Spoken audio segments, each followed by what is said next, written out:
I'm going to go over a topic today which sort of has rubbed me the wrong way politically over the last week or two, and that has to deal with George Bush. Now, George Bush is pretty much old news. We all know that he inherited 9/11, and like any president, it's sort of a low bar, but any president, he actually responded to it. Well, he had to respond to it. However, what happened in the aftermath between Rumsfeld and Cheney was all but, commonplace. These guys had actually taken us to war in Iraq. The fight wasn't in Iraq. Most of the 9/11 perpetrators came out of Saudi Arabia. And even though Saddam Hussein was a bad guy, that should have been something that should have been dealt in-house, not with the United States involvement, exerting all that treasure and all the lives that actually were lost behind that. Not only the lives of the American military, but also the lives of the Iraqi military. Now, they were defending themselves. Now, they were sort of bullies going into Kuwait, trying to take that over. There were some investments by the Bushes in there, and so they responded in order to head that off. But once they went back into their own country, they had no choice but to fight for themselves. And I think that's where the miscalculation came, where when they kicked them out of Kuwait through that dog and pony show, and everyone threw up their hands and gave up and what have you, that was one thing. But when you follow them into their own country, they've got nowhere else to go. It's sort of like a cornered raccoon. They're going to fight to the last man. But the unfortunate part about the Iraq war is that there was extreme amount of collateral damage, where a lot of people, innocent people, just like Gaza, a lot of innocent people were being killed. Now, what ramifications does that have with the population? You think they're just going to forget? Now, we love our military. I was in the military. I was in the Navy. We love our military, and we would, regardless of what they're sent in to do, we're going to support them. And if they get killed in action, we're going to respond. We're going to mourn. We're going to respond. What makes the people over in Iraq any different? For every person that was killed, whether civilian or whether military, you had like 30 people that were sort of involved in all that. What does that do long term?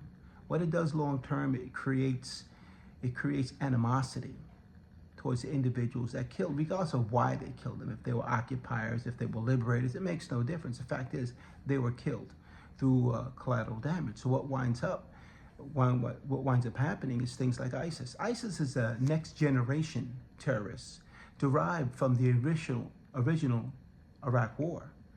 And Gaza is going to experience the same thing. All those people in Gaza that are being killed, they're not going to forget that. This thing's going to go on forever. But let me get back to George Bush.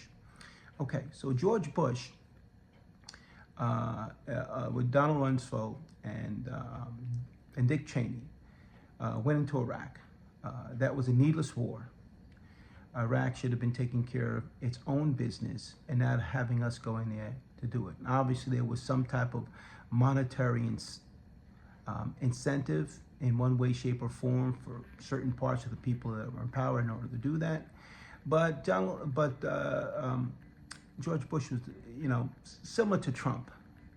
He wasn't a very intelligent man. Even though he went to an Ivy League college and he was in the military, he was not a very smart man. Again, he was being controlled by the people that were whispering in his ear. Now, I noticed through the last couple of years of his presidency that he started doing things on his own. That's because he realized the advice he was getting wasn't very good advice. So by the time all the smoke cleared and his presidency was done, he went into hiding. He didn't show himself publicly.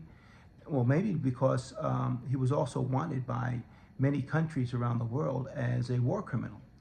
So whether that be the case or not, that's for them to decide. But he went into hiding, and he kept a low profile. You didn't see him at different events speaking out like, obviously Trump is. But the problem with George Bush is that now he refuses to endorse anybody in this race. Now he's got to see, and as I said, he's not very intelligent, but he's got to see that this man Trump is something that is, Cheney even realized it. But the fact that he hasn't come out and endorsed one way or the other says a lot about him. Not only did he execute a war which is unnecessary, was responsible for the collateral damage of tens of thousands of people. Then he went into hiding like a coward, and now he doesn't want to come out and face the music in regards to endorsing anybody. He wants to stay neutral. The boundaries are clear here. You know, the differences are stark. It's nothing where you have to split hairs in order to figure out who's right, who's wrong. So, Bush, get off your butt. Do something for the country. Be patriotic. Do something positive for your country. Now, it's not going to forgive your transgressions, but it may be able to make you sleep a little bit better at night.